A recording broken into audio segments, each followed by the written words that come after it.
When the ceremony of plighting troth was over, the beadle spread before the lectern, in the middle of the church, a piece of pink silken stuff. The choir sang a complicated and elaborate psalm, in which the bass and tenor sang responses to one another. And the priest, turning round, pointed the bridal pair to the pink silk rug. Though both had often heard a great deal about the saying that the one who steps first on the rug will be the head of the house, neither Levin nor Kitty were capable of recollecting it as they took the few steps towards it. They did not hear the loud remarks and disputes that followed, some maintaining he had stepped on first, and others that both had stepped on together. After the customary questions, whether they desired to enter upon matrimony, and whether they were pledged to anyone else, and their answers, which sounded strange to themselves, a new ceremony began. Kitty listened to the words of the prayer, trying to make out their meaning, but she could not. The feeling of triumph and radiant happiness flooded her soul more and more as the ceremony went on, and deprived her of all power of attention. They prayed, "Endow them with continence and fruitfulness, and vouchsafe that their hearts may rejoice, looking upon their sons and daughters." They alluded to God's creation of a wife from Adam's rib. "And for this cause a man shall leave father and mother, and cleave unto his wife, and they two shall be one flesh." And that this is a great mystery.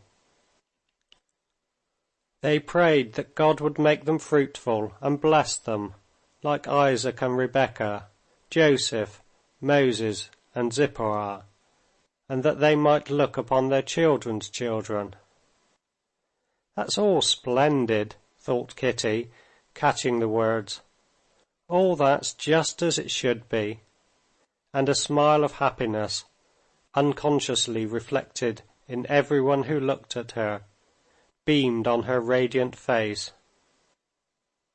"Put it on, quite," voices were heard urging when the priest had put on the wedding crowns, and Shtcherbatsky, his hand shaking in his three-buttoned glove, held the crown high above her head. "Put it on," she whispered, smiling. Levin looked round at her and was struck by the joyful radiance on her face, and unconsciously her feeling infected him. He too, like her, felt glad and happy. They enjoyed hearing the epistle read, and the roll of the head deacon's voice at the last verse, awaited with such impatience by the outside public.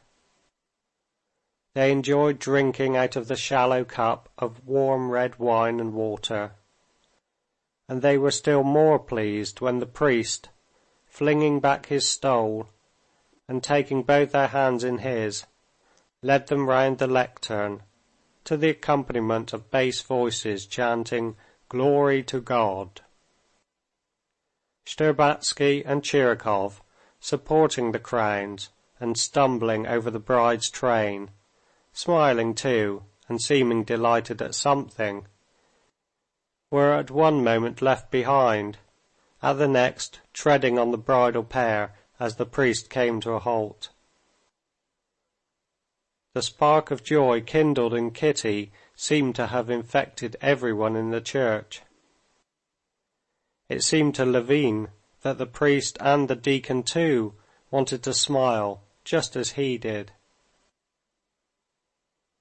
Taking the crowns off their heads, the priest read the last prayer and congratulated the young people.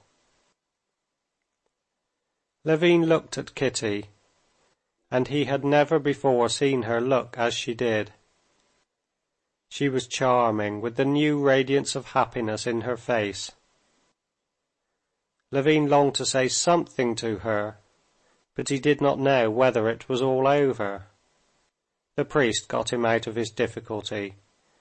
He smiled his kindly smile and said gently, "Kiss your wife, and you kiss your husband," and took the candles out of their hands. Levin kissed her smiling lips with timid care, gave her his arm, and with a new, strange sense of closeness, walked out of the church. He did not believe, he could not believe that it was true. It was only when their wondering and timid eyes met that he believed in it, because he felt that they were one. After supper the same night, the young people left for the country.